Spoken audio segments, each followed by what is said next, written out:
सास का घूंघट। ये है देविका। देविका पढ़ी लिखी और मॉडर्न लड़की है, लेकिन उसकी शादी ऐसे परिवार में हुई है जो गांव में रहता है। भले ही ये 21वीं सदी है, लेकिन देविका की ससुराल वालों की सोच वो तो 18वीं सदी से आगे बढ़ी ही नहीं। आइए जानते हैं क्या होगा जब शहर की पढ़ी लिखी और मॉडर्न लड़की फंस जाएगी संकीर्ण मानसिकता वाले माहौल में। सागर, ये तुम्हारे गांव में सबने इतने लंबे लंबे घूंघट क्यों कर रखे हैं? और ये सब मुझे इतना घूर घूर कर क्यों देख रहे हैं? अरे यार, तुम भी घूंघट कर लो ना, इसीलिए तो देख रहे हैं सब तुम्हें। कम ऑन सागर, मैं घूंघट नहीं कर सकती। तुम्हें पता है ना मैं कौन हूँ। लेकिन देविका, मेरे पिताजी, चाचा जी, बड़े भैया और जीजा जी ने तुम्हें बिना घूंघट के देख लिया ना तो बहुत गुस्सा होंगे और न जाने कौन कौन से फरमान सुनाएंगे। घर चलो, देखा जाएगा जो होगा।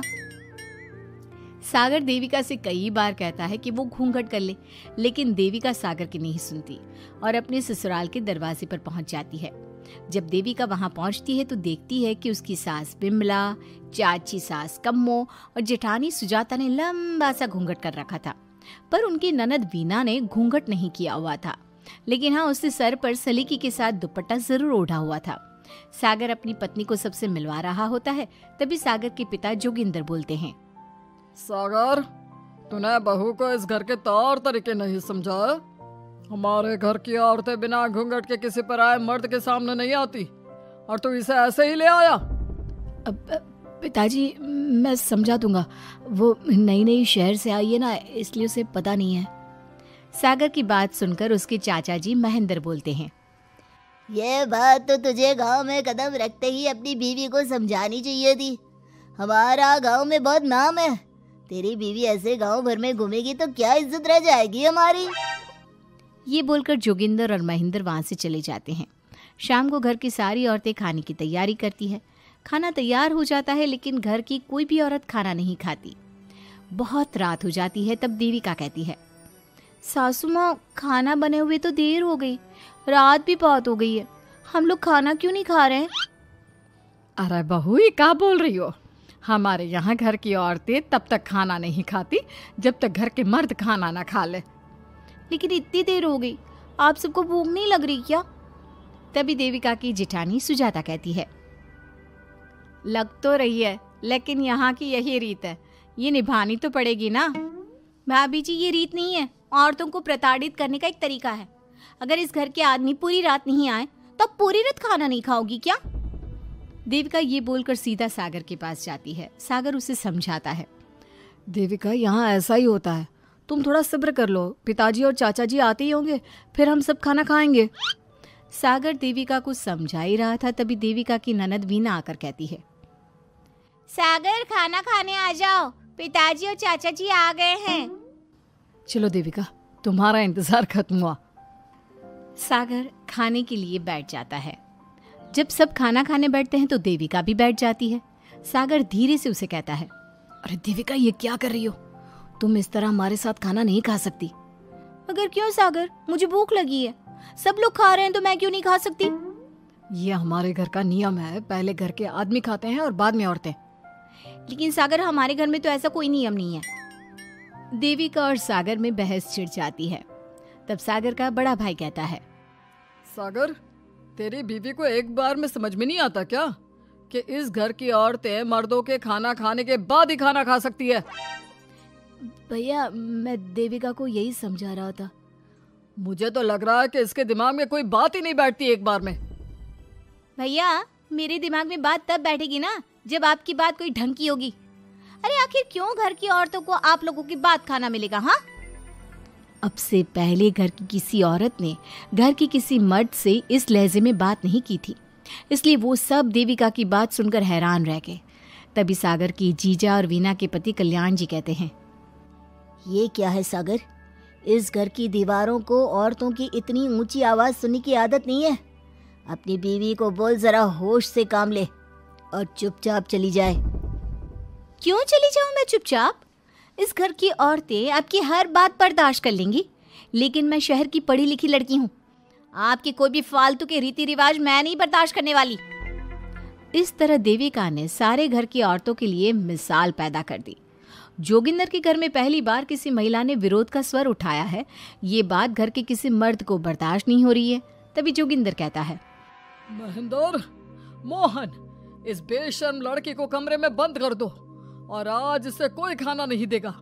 अगर किसी ने इसे खाना दिया तो मैं उसे जिंदा नहीं छोड़ूंगा। महेंद्र और मोहन उसे कमरे में बंद कर देते हैं और उसे खाना भी नहीं देते। रात के 3 बज जाते हैं। भूख की वजह से देविका को नींद भी नहीं आती। तभी उसे कुछ महसूस होता है। ऐसा लग रहा है कोई दरवाजा खोल रहा है, लेकिन इतनी रात को कौन हो सकता है? कहीं सागर तो नहीं? देविका उम्मीद भरी नजरों से दरवाजे की तरफ देखती है, लेकिन दरवाजा खोलने वाला सागर नहीं बल्कि विमला और कम्मो है। माँ जी, चाची जी, आप दोनों? बहू, ये ले, हम तेरे लिए खाना लाए हैं, खा ले। और ये बात ना तो किसी को बताना मत कि हमने तुझे खाना दिया है, नहीं तो हमारे मर्द मार मार कर हमारा बुरा हाल कर देंगे। माँ जी, आप यहाँ इतना घुट घुट कर क्यों रहती हो?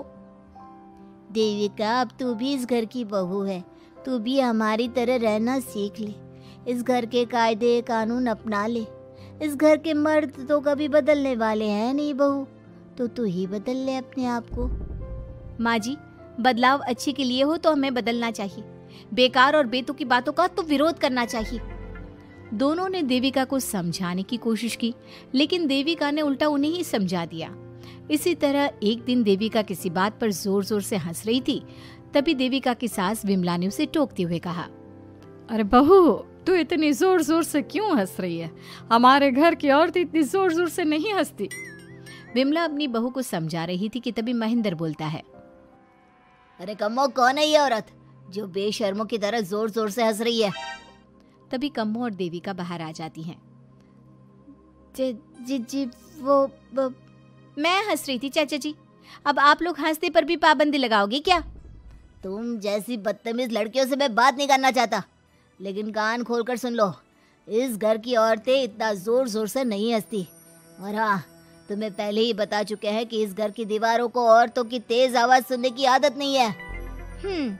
इस घर की दीवारों को आदमियों की ऊंची आवाज सुनने की आदत है, लेकिन औरतों की नहीं। चाचा जी, आपके घर की दीवारें तो बहुत दोगली हैं। हर पाबंदी औरतों के लिए क्यों चाचा जी? औरतें ये नहीं कर सकती, औरतें वो नहीं कर सकती। औरतें सांस ले सकती है या उस पर भी पाबंदी है?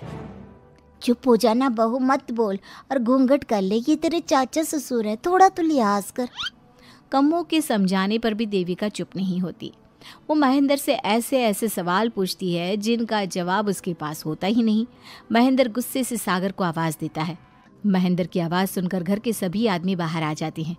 जी चाचा जी, आपने बुलाया? अपनी मुंह जोर बीवी को यहाँ से ले जाने तो कुछ अनर्थ हो जाएगा। क्या हुआ चाचा जी? तेरी बीवी जिस तरह से मुझसे बात कर रही है, छोटे बड़े की तमीज नहीं है इसे। कम से कम 7 दिन तक ये कमरे से बाहर नहीं निकलनी चाहिए। अगर इसे मैंने कमरे से बाहर देख लिया तो किसी की खैर नहीं, समझे? पर मैंने कुछ गलत नहीं बोला। सागर, जो सच है मैंने वही कहा है। देविका, चलो मेरे साथ। लेकिन सागर, मेरी बात तो सुनो। सागर देविका को वहां से ले जाता है। इसी तरह से कई दिन बीत गए। अब देविका अपने ससुराल में हर गलत बात का विरोध करने लगी, लेकिन जितना ज्यादा वो विरोध करती, उसके ससुराल वाले उस पर उतना ही ज्यादा अत्याचार करते। अब देखना यह है कि देविका अपने ससुराल वालों के अत्याचार को यूं ही सहती रहेगी।